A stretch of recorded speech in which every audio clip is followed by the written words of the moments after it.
What's up, Guardians? Welcome back to another Destiny gameplay video.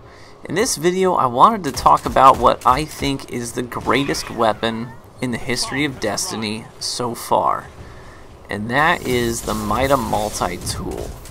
Now don't misunderstand me when I say that I think it's the greatest weapon. That doesn't mean that it's the most powerful, or that it's the most OP, or that it needs balancing. None of those things are true. When I say that this is the greatest weapon in Destiny, what I mean by that is this is the weapon that rewards a skilled player the most. It has a high fun factor. It rewards a player who is highly mobile, and it rewards a player who is very accurate and has really solid gun skill. This weapon in particular seems to cater to the crowd of shooters who have been playing first-person shooters for a long time now. This weapon, if you have gun skill in any other game, be it COD or Battlefield or even Halo, then you're going to feel right at home using the MIDA multi-tool. So I want to break down the strengths of this weapon, the reasons that I think it is the greatest weapon in Destiny. Now first and foremost, let's talk about the mag size. It has a mag size of 21. Now for a scout rifle of its archetype, that's pretty dang good. What that means is that you can potentially kill 5 people that haven't taken any damage in one magazine before ever reloading. Now, is that going to happen? Probably not. You're not going to land all those headshots. But it could happen. You can manage multiple targets with the MIDA multi-tool with the greatest of ease because of how snappy it is, how agile it is, and the large magazine size makes it so that you can just switch from one target to the next and not have to worry about reloading. Right there I was able to get a double kill and still had 10 rounds in the magazine, more than enough to fully engage another player. The reload speed is super fast as well, so even if you do hit the bottom of that magazine and you find yourself in a pinch and you need to reload the weapon while you're in an engagement, the reload speed is super fast, so no problems there.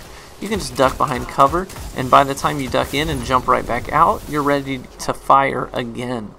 Now it also has a really nice rate of fire, so if you can hold the weapon steady, it doesn't have a whole lot of recoil. It does have a little bit, but if you can hold the weapon steady, use your thumbs on the thumbsticks to pull the recoil back down manually if you need to, or just wait for it to reset, you can fire the weapon pretty stinking quickly, and you can drop players back to back to back if you're accurate. And that's the trick about this weapon.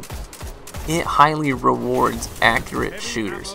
If you are an accurate shooter, you will be dropping opponents right and left with this, and the thing on top of that is that in addition to all those strengths, the weapon greatly increases your mobility and opens up your gameplay to a whole nother dimension of movement based on the skills of the weapon. You can run, you can jump, you can juke, you can duck and weave in and out of horizontal and visual cover with the greatest of ease with the MIDA multi-tool. These are all the reasons that I really love this gun. There don't seem to be any downsides to it. One could argue that not having fully automatic is a downer. But quite honestly, the way that I like to use scout rifles, I don't really like full auto because I want to be able to pick the exact moment that I send a bullet down range. I want to maximize my ammunition. I don't want to just hold the trigger and try and train my sights, because sometimes I'm snapping from target to target and then you're going to be wasting a bullet in between, and that can be problematic. So I don't really care for fully auto on a scout rifle. Some people do. Personally, I don't. I want to time each individual shot specifically when I want it. And if all of the strengths on this weapon so far don't cut it for you, throw on the fact that it has third eye. Yeah, it's a weapon that's going to maintain your radar while you ADS, which is great. The scope on it shows a nice sight picture, it's non-restricting, and you can see your radar while you engage opponents. So all these things work in conjunction. The fact that you have radar awareness while you're in an engagement, on top of the fact that the weapon can snap in and out quickly, the weapon handling is high, and it increases your mobility, means that all these things working in conjunction makes you a threat to multiple targets at the same time if you are accurate and if you use all of your mobility perks to your advantage while you have this weapon active. Now, one of the things that I think is one of the biggest mistakes about the Taken King so far, and this may seem trivial to you, but it's not so much to me, but it's the fact that there is no Year 2 variant of this scout rifle. Now, there is the Tlaloc scout rifle, exotic scout rifle for the Warlock, but the problem with that is A, your super has to be active in order for the weapon to handle like the MIDA, and B, it's only for Warlocks. So if you're a Hunter or a Titan, you're kind of screwed because you can't use that weapon. So there's no real adequate replacement for this weapon in Year 2. And why is that a big deal? Well, the thing about this weapon is that it caters to a specific type of player. A player who likes to challenge themselves, a player who likes to be active, and a player who likes to be mobile.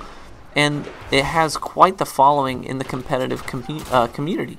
So the lack of this weapon in Year 2 kind of makes a void that needs to be filled. What's the next weapon that is the weapon that rewards highly skilled, highly accurate players?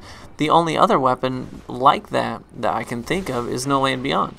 And that's another weapon I'm really bummed we don't get in Year 2, because it's a great weapon for challenges just like the MIDA multi-tool.